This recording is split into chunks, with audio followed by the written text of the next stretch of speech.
Maynard, why would you come up with a freaking vineyard growing beautiful grapes too? Not just, I mean, you're growing Barbera, you're growing Sangiovese, Tempranillo, right? Yep. I mean, why would you figure out to do it in a place like this? It's the middle of the desert, man. Well, if you've been to Mount Etna, Sicily, parts of Piemonte, Spain, this is volcanic soil. It's limestone. Terroir, I mean, this is growing. Yeah. This is tough to grow And you in. can see it. So if you've seen it, yeah. you've seen it, you recognize it. So on the side of this hill here, this is a no-brainer.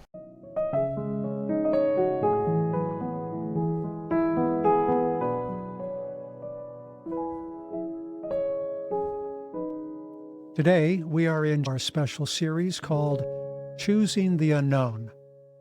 It's a series devoted to the Cocodona 250, a 250-mile foot race across Arizona, a race that takes runners from the desert floor near Phoenix through the Bradshaw Mountains, past mining towns and empty roads, and eventually through a place like Jerome.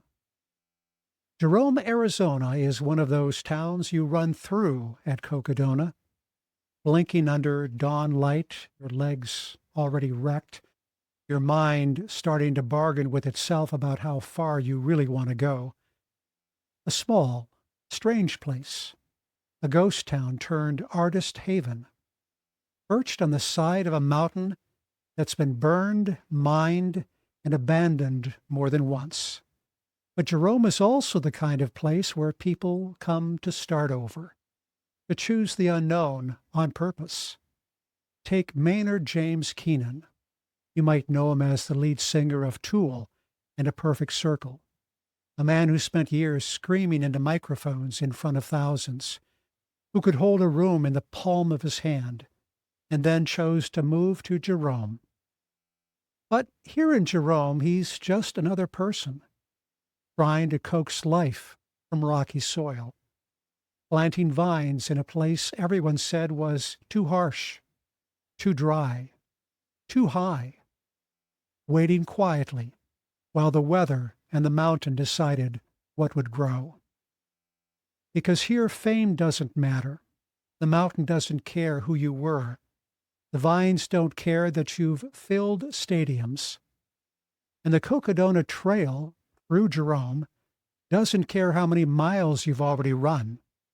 All that matters is how you show up now.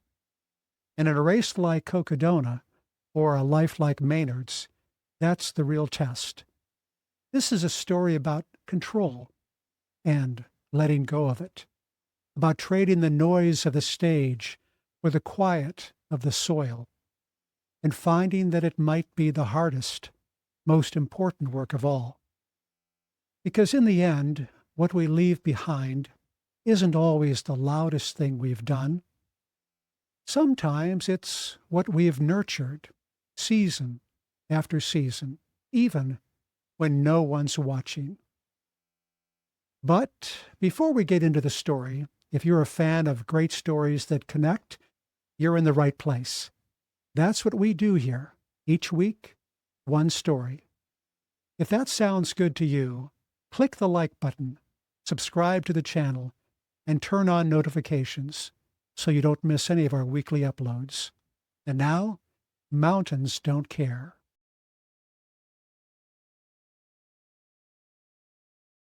We had been climbing all night. We left Fain Ranch in the dark, slogging through mud that clung to our shoes in heavy clumps, each step a negotiation with the earth. Thunderstorms had rolled across Mingus Mountain earlier, leaving the trail wet and slick, the air heavy with the smell of rain and creosote. We started the long push up the west side of Mingus, a climb that felt endless, switchback after switchback, headlamps catching the glisten of wet rocks, the dark silhouettes of pines, mist hanging low. You'd think the rain would clear the air, but instead it wrapped around us, thick and cold, soaking through jackets, seeping into gloves, making it hard to tell if the sweat on your neck was yours or the mountains. false summit, then another, then another. And finally, you crest the ridge. They say it's 17 miles down to Jerome from the top of Mingus Mountain, but it doesn't feel like down. It feels like your legs are being chewed up, step by step, on rocky jeep roads that twist and roll, when down isn't really down, and your quads start asking questions you don't want to answer. And then, just as the sky starts to lighten, we see it.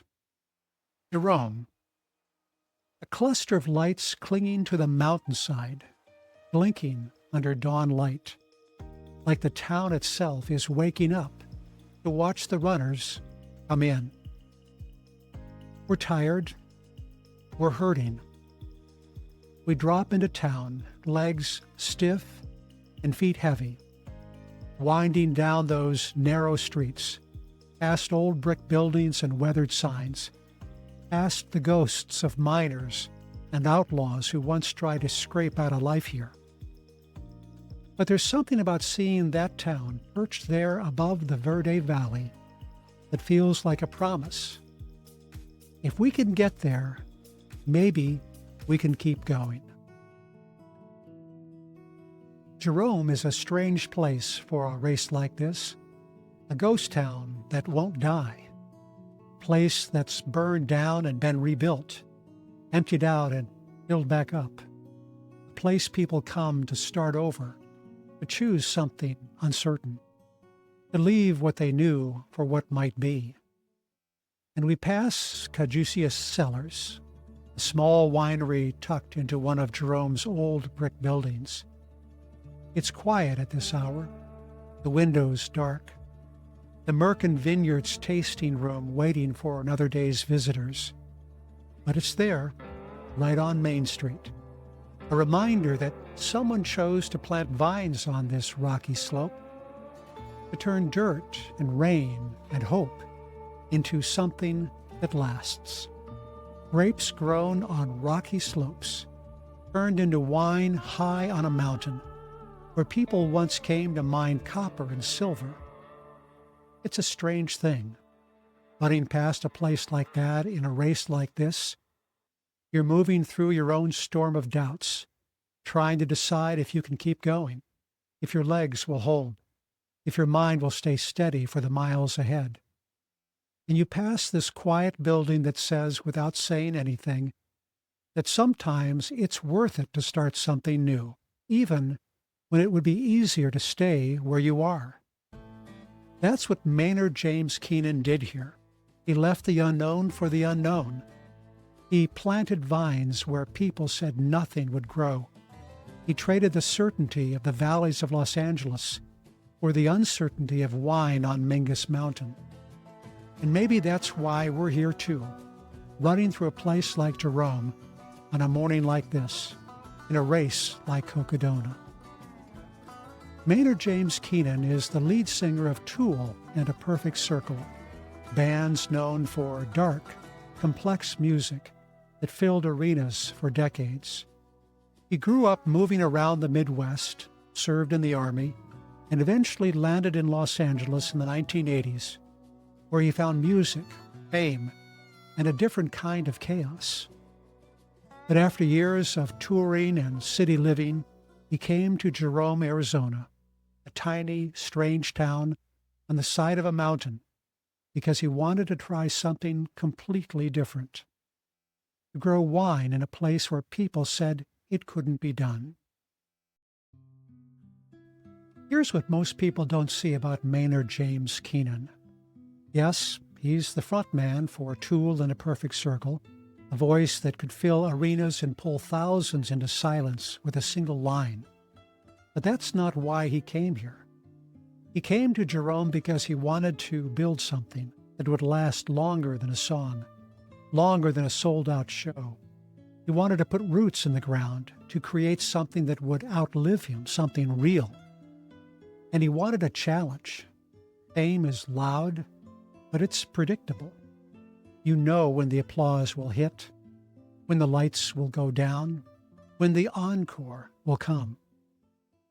But the mountain doesn't care who you are.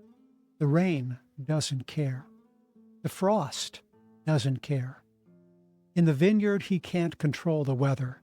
He can't control the seasons. He can't even control the vines, which might take 5 years before they yield anything at all, if they ever do. And that's hard for him. He's used to control. He's used to perfection. He's used to getting it right, and getting it right now. But up here on the mountain, he has to learn patience, humility, surrender. And it's not easy. Because if this fails, if the grapes don't take, if the wine doesn't sell, if the mountain decides it doesn't want to play along, he risks everything. Not just money, but something deeper. The chance that the one thing he tried to build that would last might not last at all. And maybe that's exactly why he's here. Here's the thing. Maynard James Keenan could have stayed exactly where he was. He had what most people think they want, a career that spanned decades, with albums that went multi-platinum and tours that sold out Madison Square Garden, the Forum in Los Angeles, and Wembley Arena in London. He headlined festivals like Coachella, Lollapalooza, and Bonnaroo, performing in front of crowds of 20,000 people, singing back every word. Tool won 4 Grammy Awards. Every album climbed the charts, sold millions, brought steady royalties and financial security. In Los Angeles, he could walk into Ocean Way or Grandmaster Recorders, and doors would open. People would clear space for him. It was a life built on control, on precision, on getting every note, every lyric, every moment exactly right. And he could have kept going, but sometimes even a life that's good, even a life that's loud, starts to feel small. So he left. He came here to Jerome, a tiny town on the side of Mingus Mountain, a place that's burned down and been rebuilt, emptied out and filled back up, a place that doesn't care who you were somewhere else. He came here because he wanted to try something he didn't know how to do. He wanted to grow wine in rocky soil, on a steep slope, in a high desert climate where people said it couldn't be done, where frost could wipe out your vines in a single night, where the rain comes when it wants and sometimes not at all. And there was no guarantee it would work. He traded a life of certainty for one of uncertainty, the known for the unknown, not because he had to, because something in him needed to. Leaving that life wasn't easy, because when Maynard James Keenan moved to Jerome, he didn't just trade the noise of the stage for quiet mornings. He gave up certainty. In music, he knew how to control every detail, every note, every pause, every light cue. He could step onto a stage at Coachella or Madison Square Garden, and for 2 hours, thousands of people would move with him exactly where he led them. But up here, on Mingus Mountain, none of that mattered, because vines don't care who you are. Vines don't bow. They don't clap. They don't rise to their feet under stage lights. And it wasn't just any vines he planted. He chose Nebbiolo, Sangiovese, Tempranillo, grapes that are stubborn, demanding, slow to mature, grapes that need cold nights, high desert sun, rocky ground to push their roots deep. He planted them on the slopes of Jerome and down in the Verde Valley, in dirt once mined for copper and silver, in a place where people told him grapes wouldn't grow. And he started in the early 2000s, clearing the land himself, digging holes into the hard earth, hauling water up hillsides, protecting young vines from frost, heat, wind, and deer that slipped through fences at dawn. He spent mornings with dirt under his fingernails, shoulders burning as he swung a pickaxe into rocky ground, sweat mixing with the dust that clung to his arms. Because these vines don't yield quickly. It can take years before they give you fruit, and even then, there are no guarantees. Rain comes when it wants or it doesn't. Frost can wipe out a season in one cold night. The rocky soil makes you fight for every inch, every root, every harvest. And when harvest finally comes, the grapes don't always give you what you planned for. It's slow, unpredictable, humbling. The days stretched long, measuring progress in inches of vine growth, in the quiet drip of irrigation hoses, in the way you find yourself staring at the sky, hoping. And that's hard for someone used to control. It's hard for someone who has spent a life getting things right, to stand in a vineyard and realize that no matter how much you plan, no matter how much you want it, the mountain will do what the mountain will do. And if it doesn't work, if the grapes shrivel in a late frost, if the barrels stay empty, if the bottles gather dust on shelves, then you fail. Publicly. In the small town you chose to live in, with neighbors who will see it. And maybe that's why he did it. Because in that risk, in that uncertainty, in that letting go, there is a gift. The mountain doesn't care who you were yesterday.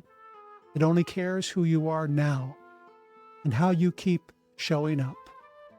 And that's something Cocodona runners understand, because it doesn't matter what races you finished before or how many miles you've logged in training. When you're in the wet, cold mud on Mingus or winding into Jerome on tired legs at dawn, the trail doesn't care who you were yesterday. It only cares how you keep showing up now. So, how did it go?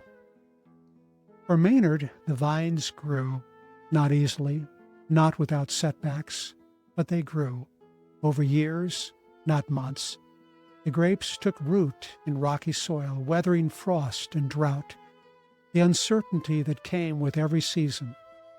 And from those grapes, wine came, wine that won awards, wine that people came to taste, wine that carried the minerally edge of the mountain and the desert sun into every bottle. By 2012, critics were calling his bottles some of the most refined coming out of the Southwest. And Caduceus Cellars became part of Jerome, not just as a name on a label, but as a tasting room on Main Street, tucked into one of the town's old brick buildings.